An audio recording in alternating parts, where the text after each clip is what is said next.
रेवाड़ी शहर पुलिस की ओर से एक निजी महिला चिकित्सक को गिरफ्तार किया गया है। आरोप भ्रूण लिंग जांच में शामिल होने के लग रहे हैं, लेकिन आईएमए ने पुलिसिया कार्रवाई पर सवाल उठाए हैं। आईएमए का आरोप है कि चिकित्सकों को बेवजह फंसाया गया है। दलालों ने क्या किया, इसकी जिम्मेदारी चिकित्सकों की नहीं है। बता दें कि 24 फरवरी को झज्जर व रेवाड़ी की टीम ने एक पीएनडीटी की कार्रवाई की थी, जिसमें 2 दलालों को रंगे हाथ गिरफ्तार किया गया था। जब दलालों से रिमांड पर लेकर पूछताछ की गई, बताया जा रहा है कि चिकित्सक के शामिल होने की बात कही गई है। इसके बाद पुलिस ने महिला चिकित्सक को गिरफ्तार किया है। वहीं अल्ट्रासाउंड सेंटर संचालक से भी पूछताछ की जा रही है, लेकिन सवाल यह है कि जब रेड की गई थी, स्वास्थ्य विभाग की टीम ने अपनी कार्रवाई में लिखा था कि अस्पताल व अल्ट्रासाउंड सेंटर की खामी नहीं मिली है। इसी को आधार बनाकर अब आईएमए रेवाड़ी पुलिसिया कार्रवाई का विरोध कर रही है। इसी के चलते वीरवार को शहर थाना पहुंचकर वरिष्ठ चिकित्सकों ने विरोध जताया है। वहीं कहा है कि बेवजह पुलिस चिकित्सकों को फंसाने का काम कर रही है। देखिए, 7 दिन पहले ये न्यूज़ आई थी कि कोई झज्जर से कोई रेडिंग टीम आई थी और जिन्होंने 2 दलालों को पकड़ा था, और वो अनफॉर्चुनेटली डॉक्टर जो सिम्पी हैं, इनके हॉस्पिटल में लैब चलाता था एक लड़का। तो अनफॉर्चुनेटली वो डॉक्टर से वैसे ऐसे रिलेटेड था कि वो वहाँ पे लैब का काम करता था, लेकिन बाद में वहाँ पे उस दिन 4 घंटे या 5 घंटे तहकीकात हुई थी। जो टीम आई थी पीसीपीएनडीटी की बाहर से रेडिंग टीम, और उसमें रेवाड़ी ज़िले की भी टीम थी पीसीपीएनडीटी की, रेवाड़ी के डॉक्टर्स भी शामिल थे सिविल हॉस्पिटल से। और उन्होंने जो तहकीकात करी थी उसमें ये बताया था कि डॉक्टर्स की कोई इन्वॉल्वमेंट नहीं है, रेवाड़ी के कोई डॉक्टर्स की इन्वॉल्वमेंट नहीं है। वो जो 2 दलाल पकड़े गए थे वो इनडायरेक्टली वहाँ पे कोई काम कर रहा होता था, या वैसे थे जिनका कोई डॉक्टर से कोई संबंध में रिलेशन नहीं था। उन्होंने अपनी स्टेटमेंट में भी यही बोला था कि कोई भी डॉक्टर इसमें इन्वॉल्व नहीं है। और उसके बाद में हमने बात भी करी थी रेडिंग टीम से भी और उनसे भी, उनके रिप्रेजेंटेटिव से भी, तो सबने यही कहा था कि नहीं, इसमें डॉक्टर्स कोई इन्वॉल्व नहीं है। उसमें डॉक्टर सिम्पी भी थे उस टाइम और दूसरे रेडियोलॉजिस्ट भी थे, जिनके बारे में यही उन्होंने कहा था कि नहीं, रेडियोलॉजिस्ट के पास भी जब वो गए थे तो उन्हें वहाँ देखा गया कि भाई वो जो लेडी का जो अल्ट्रासाउंड हुआ था वो नियमों के तहत हुआ था, पीसीपीएनडीटी के नियमों के तहत हुआ था, जैसा उन्होंने हमें बताया था। और उसके जो पैसे भी चार्ज किए गए थे वो नियम के अनुसार थे कि जितने उस पेशेंट के एक क्लिनिकल काम के लिए, अल्ट्रासाउंड के लिए जो लेवल 2 की अल्ट्रासाउंड होती है उसके लिए 2700 रुपये जो चार्ज करते हैं, जो डॉक्टर की रूटीन फीस है वही चार्ज की गई थी। और सारे फॉर्म वगैरह भर के उनको जिस तरीके से पीसीपीएनडीटी में काम किया जाता है वैसे ही किया गया था। तो उस दिन वो संतुष्ट थे, उन्होंने अपनी स्टेटमेंट भी दी थी और उन लोगों से भी स्टेटमेंट ले ली थी कि भाई ये दोनों डॉक्टर्स के बारे में कोई इन्वॉल्वमेंट नहीं है। 4-5 घंटे पूरी तहकीकात चली और उसके बाद ये हुआ था। अब उसके बाद आज ये क्या हुआ है कि सुबह डॉक्टर सिम्पी को बुलाया गया तहकीकात के लिए, और उन्होंने बोला कि एक एसआईटी गठित की गई है जिसके बारे में ये कुछ उनको क्या प्रूफ्स मिले हैं, क्या नहीं मिले हैं। लेकिन अभी ये सुनने में आ रहा है कि हमारे जो एक डॉक्टर हैं, डॉक्टर सिम्पी, उनको शायद अरेस्ट कर रहे हैं वो लोग, और डॉक्टर अतीश को भी दोबारा से तफ्तीश के लिए बुलाया गया है। तो अभी तक तो यही हमारी खबर है। आपको क्या लग रहा है? वो तो ठीक है, ये तो कानूनी कार्रवाई जो चल रही है, आपको क्या लग रहा है, पुलिस की कार्रवाई गलत है या सही है? देखिए, जो मैंने आपको बताया कि 7 दिन पहले का जो स्टेटस था वो आपको मैंने बताया। अभी देखिए, हमने अभी पुलिस से नहीं पूछा है कि उन्होंने क्या बोला है, कैसे बोला है। अभी हम बात करेंगे पुलिस उनसे भी। लेकिन मैं आपको बताऊँ, पिछले कई सालों से ऐसा ही हो रहा है कि रेवाड़ी में सेक्स रेशो गड़बड़ है, ये बात मानने की है। लेकिन इसके लिए जो जिम्मेदार हैं वो डॉक्टर्स नहीं है। इसके लिए जिम्मेदार जो टाउट्स हैं, जो दलाल हैं, जो फैले हुए हैं और जो डॉक्टरों के नाम पे गलत तरीके से मरीजों को गुमराह करते हैं, उनके हॉस्पिटल के आसपास घुमाते हैं, ये बताते हैं कि हमने डॉक्टर से बात कर ली। इसमें डॉक्टर का कहीं कोई इन्वॉल्वमेंट नहीं है। सारा जो खेल होता है वो दलाल खेल रहे होते हैं, पैसे उन मरीजों के साथ में उनका लेन देन हो रहा होता है। हमारे डॉक्टर्स इसमें कहीं डायरेक्टली इन्वॉल्व कभी भी ऐसे रहे नहीं हैं। इसमें भी नहीं है अभी तक। तो हमारा यही मानना है कि इसमें भी अभी तक हमने उनसे कोई ज़्यादा हमने वो बात भी नहीं करी है कि उनको क्या सबूत मिले हैं जिससे उनको ये लग रहा है कि डॉक्टर उसमें इन्वॉल्व है। हम बात करेंगे अभी उसके बारे में। इस कार्रवाई का विरोध करते हैं आप? अगर इसमें डॉक्टर्स इन्वॉल्व नहीं है और सिर्फ उनके कहने पे जो खुद कल्प्रिट है, अगर उन्हीं के कहने पे कि जी ये डॉक्टर भी इन्वॉल्व है, तो मुझे नहीं लगता कि इस बात को इतना वो करना चाहिए कि उससे आप डॉक्टर को अरेस्ट कर लें एकदम। ठीक। आप डॉक्टर को अरेस्ट कर रहे हैं, मतलब आप उनके साथ, उनकी लाइफ के साथ, उनकी फैमिली लाइफ के साथ और बहुत कुछ चीज़ों को कॉम्प्रोमाइज़ कर रहे हैं। अगर उसके साथ में सॉलिड एविडेंस है, अगर उसके साथ में डॉक्टर ने कोई ऐसा काम किया है, तो देखो आईएमए हमेशा लॉ के साथ खड़ी है, आईएमए हमेशा कानून के साथ खड़ी है। लेकिन अगर डॉक्टर इन्वॉल्व नहीं है तो डॉक्टर को हरास ना किया जाए। आईएमए हमेशा अपने डॉक्टर का साथ देगी अगर वो किसी भी इस तरह की कार्रवाई में शामिल नहीं है। तो टैक्स डिटर्मिनेशन नहीं होता है, आपसे लिखवाया भी जाता है। जब आप अपना पेशेंट का रजिस्ट्रेशन करा रहे हो तो आपसे एक सहमति पत्र साइन कराया जाता है कि यहाँ पे लड़का लड़की का वो नहीं होगा, ये कानूनी अपराध है, यहाँ पे कोई भी किसी दलाल को किसी भी तरह से आप पैसे मत दीजिए। कोई भी आपको ये कहता है कि यहाँ पे लड़का लड़की बताया गया है तो आप उसको सच मत मानिए। हर हॉस्पिटल में, हर अल्ट्रासाउंड सेंटर में बड़े बड़े बोर्ड पे भी ये लिखा होता है, सबके लिए ये बिल्कुल तरीके से लिखा गया है। फिर भी अगर कोई भ्रमित होता है कोई मरीज़ कि वो कोई दलाल पहले से उसको भर के लाता है कि नहीं आपने ऐसा नहीं सोचना है और हम ऐसा करवा के दे देंगे, तो इसमें कोई डॉक्टर की तो कोई सलाह नहीं है। किसी डॉक्टर ने तो कभी नहीं बोला है, ना किसी मरीज़ को बोला है अंदर से जिसका अल्ट्रासाउंड हुआ है।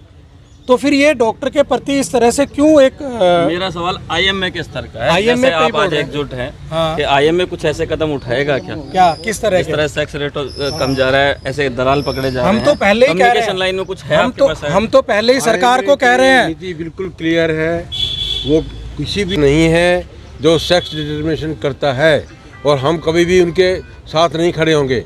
हम सिर्फ अपने हक की लड़ाई लड़ रहे हैं। इनोसेंट डॉक्टर्स को फंसाया जा रहा है, बेकार में किसी भी दलाल के कहने पे फंसाना ये बिल्कुल गलत है। पुलिस ने डॉक्टर्स को अरेस्ट किया है और दलाल हमेशा झूठ बोलते हैं, पैसे सारे वही खाते हैं। वो अपने को बचाने के लिए डॉक्टर को बीच में इन्वॉल्व कर रहे हैं, जबकि डॉक्टरों का कोई कसूर नहीं है इसमें। क्या इस मामले में भी ऐसा ही हुआ है? बिल्कुल ऐसा ही हुआ है इसमें। सर पहले भी रेवाड़ी में आप लोगों ने पहले भी देखा है के अंदर लैब टेक्नीशियन इस तरह से कर रहा है उसी हॉस्पिटल का बंद, तो इसलिए तो इसमें हम संदेह इसमें डॉक्टर भी इसमें क्या, डॉक्टर का क्या कसूर है? देखिए एक हॉस्पिटल के अंदर 40 से 50 स्टाफ भी होते हैं। मेरे पास 150 लोगों का स्टाफ है। अब वो अगर कोई स्टाफ किसी अपने गांव में जाके या फिर यहाँ से कहीं दूर कुछ किलोमीटर से जाके वो अगर पैसे लेता है और वो ये कहता है कि मेरी डॉक्टर से साठ गांठ है, तो इसमें ये बताइए अगर एक हॉस्पिटल, यहाँ पर इतने सारे हॉस्पिटल और हर हॉस्पिटल में इतने इतने स्टाफ हैं, क्या हम हर एक स्टाफ की ये गारंटी ले सकते हैं कि वो हमारे हॉस्पिटल के बाहर जाके अगर वो किसी दूर जगह जाके किसी पेशेंट को बेवकूफ़ बना के और उससे कुछ पैसे लेता है कुछ गलत काम करवाने के लिए, तो क्या इस चीज़ की गारंटी हर कोई डॉक्टर या कोई भी कहीं भी किसी का स्टाफ, चाहे डॉक्टर ही नहीं किसी और बिजनेस में भी और भी कोई स्टाफ अगर अपने बिजनेस जगह वाली जगह से बाहर जाके कुछ भी काम करता है तो उसकी कोई गारंटी उस डॉक्टर पे या बिजनेस ओनर पे नहीं रहती है। हम इसी भी थे और पहले भी आप लोगों ने कवर किया है, पहले भी रेवाड़ी में इस टाइप की घटनाएं हो चुकी हैं। पुराने अल्ट्रासाउंड सेंटरों पर भी ये सब चीज़ें हो चुकी हैं कि कोई दलाल ही पैसे लेकर झूठ मूठ पेशेंट को से पैसे लेके सिर्फ नॉर्मल अल्ट्रासाउंड कराने के बहाने उसको अल्ट्रासाउंड का लेकर आता है, अल्ट्रासाउंड सेंटर पे लेके आता है और नॉर्मल फीस दे के उसका अल्ट्रासाउंड करवा लेता है और पेशेंट का रिलेटिव बन के वो ये डॉक्टर से बात करता है कि डॉक्टर साहब सारी चीज़ ठीक है कि नहीं, और फिर जाके बाहर पेशेंट को ये बताता है कि मेरी डॉक्टर साहब से ये बात हो गई है कि लड़का है कि लड़की है। इस टाइप का ये नेक्सस पहले भी आप देख चुके हैं और ये इस केस में भी अगर ऐसा कुछ है तो हम बिल्कुल अपने कलीग्स के साथ हैं और हम हर तरह से आईएमए उनकी सपोर्ट में हैं। आईएमए का कुछ किस तरह की गतिविधियां लगातार चल रही है? इन दलालों को के प्रति सचेत करने की कोई रणनीति आप लोगों ने कुछ बनाई है कि किस तरह से कस्टमर को कोई सर्टिफिकेशन या किस तरह का अल्ट्रासाउंड के बाद दे सके ताकि वो फेक ना फैला सके? देखिए हमारे कुछ आईएमए के स्तर पे है क्या? देखिए हमारे आईएमए की तरफ से जो लॉ की तरफ से जो सर्टिफिकेशंस हैं कि हम आईडी प्रूफ प्रॉपर लें, पेशेंट खुद अपना आईडी जब दिखाता है तो ही हम ये गारंटी से बोल सकते हैं कि ये पेशेंट का खुद का आईडी प्रूफ है। अगर वो किसी अपने हस्बैंड को यही बताता है कि ये मेरा हस्बैंड है और वो उसकी आईडी दे देता है तो हमारे पास कोई और तरीका नहीं है ये पता करने के लिए कि सच्ची में जो उसके साथ आया है वो उसका हस्बैंड है या उसका रिलेटिव है। डॉक्टर विशाल की टीम ने जज्जर की जो टीम थी डॉक्टर विशाल के नेतृत्व में मीनाक्षी हॉस्पिटल पे 23 तारीख को रेड मारी थी, जिसमें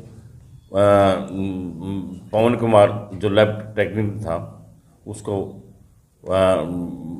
मौके पे जो जो अपने वो कर रहे थे मौके पर उनको पकड़ा है, उससे पैसे बरामद किए हैं। अल्ट्रासाउंड जो जहाँ भी अल्ट्रासाउंड हुआ था उस पर भी उन्होंने रेड मारी थी। तो उस संबंध में उन्होंने हमारे ऊपर हमारे थाने में एक कंप्लेंट दिया, जिस पर हमने मुकदमा दर्ज करके तफ्तीश अमल में लाई है।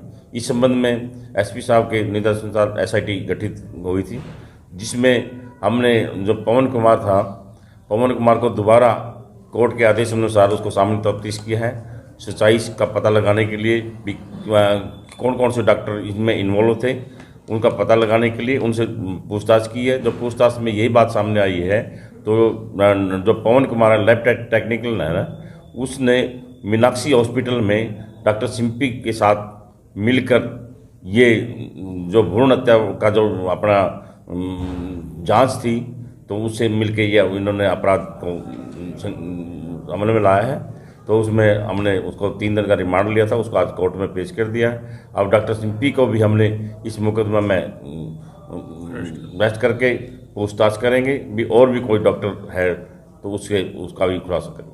एक वेद प्रकाश नाम का कोई आरोप था इस पर, वो कैसे गिरफ्तार हो? वेद प्रकाश का जो पवन है, उनमें दोस्ती थी। उन दोनों ने ये षड्यंत्र को मतलब वो किया है भी, डॉक्टर से मिलके भी हम इसको अपराध को करेंगे। सर पहले भी कुछ मामले करा चुके हैं जांच वगैरह डॉक्टर, तो इससे हम पूरी तफ्तीश करेंगे। तफ्तीश में सारी बातें गहराई से, अगर पहले भी इन्होंने कोई जांच वगैरह की है, इस प्रकार की अल्ट्रासाउंड वगैरह किए हैं, तो उस पर भी हम गहनता से तफ्तीश करेंगे। पवन को तो ऑलरेडी रिमांड में ले रखा था, पवन ने क्या बताया? पवन ने तो कराया नहीं? पवन ने ये बताया भी मेरी डॉक्टर से बातचीत हुई थी, डॉक्टर साहब ने यस कहा था भी 45,000 रुपये लगेंगे इस काम के लिए। तो मैं उसने 45 में बात करके फिर उनका लालच आ के जो वेद प्रकाश और वो पवन है ना, उन्होंने उस पार्टी से जिसका भी अल्ट्रासाउंड वगैरह कराना था, जांच करानी थी, उन्होंने 60,000 रुपये की बात उनसे करी भी 7,000 रुपये तुम ले लेना, 8,000 रुपये ले लेना, बाकी जो डॉक्टर देगी उसको उसमें से हम आधे आधे बांट लेंगे। तो उन्होंने 60,000 रुपये में उनकी बात हुई थी, तो 60,000 में डॉक्टर साहब को 45,000 रुपये देने थे। तो डॉक्टर सिंपी इनका खुद का हॉस्पिटल है या प्रैक्टिस करती है यहाँ पे? नहीं, इनका खुद का हॉस्पिटल है। जो बिल्डिंग है, इन्होंने अभी हमें पूछताछ में ये बात आई है, बिल्डिंग इन्होंने किराए पे ली हुई है, हॉस्पिटल इनका खुद का है। वहीं पर ये लैब टेक्निकल जो पवन है उसी की लैब है वहाँ पर। कोई और अस्पताल का कर्मचारी इसमें शामिल है? तो अभी गहनता से पूछताछ कर रहे हैं। जो भी होगा, अस्पताल का कर्मचारी होगा या दूसरा किसी हॉस्पिटल का भी जो भी रोल होगा, उसकी तफ्तीश करेंगे हम। केवल बयान के आधार पर सिंपी का नाम सामने है, कुछ और तथ्य भी पुलिस के हाथ लगे हैं? नहीं, बयान में जो उन्होंने बयान दिया है पवन ने भी, मैंने पैसे, क्योंकि पैसे बरामद हुए हैं उससे। अब लैब टेक्निकल तो ये कल अकेला काम नहीं कर सकता बगैर डॉक्टर की उससे, तो उसकी जांच करेंगे हम, उसकी पूरी तफ्तीश करेंगे। तफ्तीश में जो भी बात आ गई वो सब गहराई से काम करेंगे। अल्ट्रासाउंड का सर कोई रोल इसमें? हाँ, अल्ट्रासाउंड पे भी वहाँ पे शिल्पी मैम को अभी हमने गिरफ्तार कर रखे हैं। तो डॉक्टर को जब भी उसका भी कोई रोल होगा तो उसको भी हम अपने तफ्तीश में लेंगे।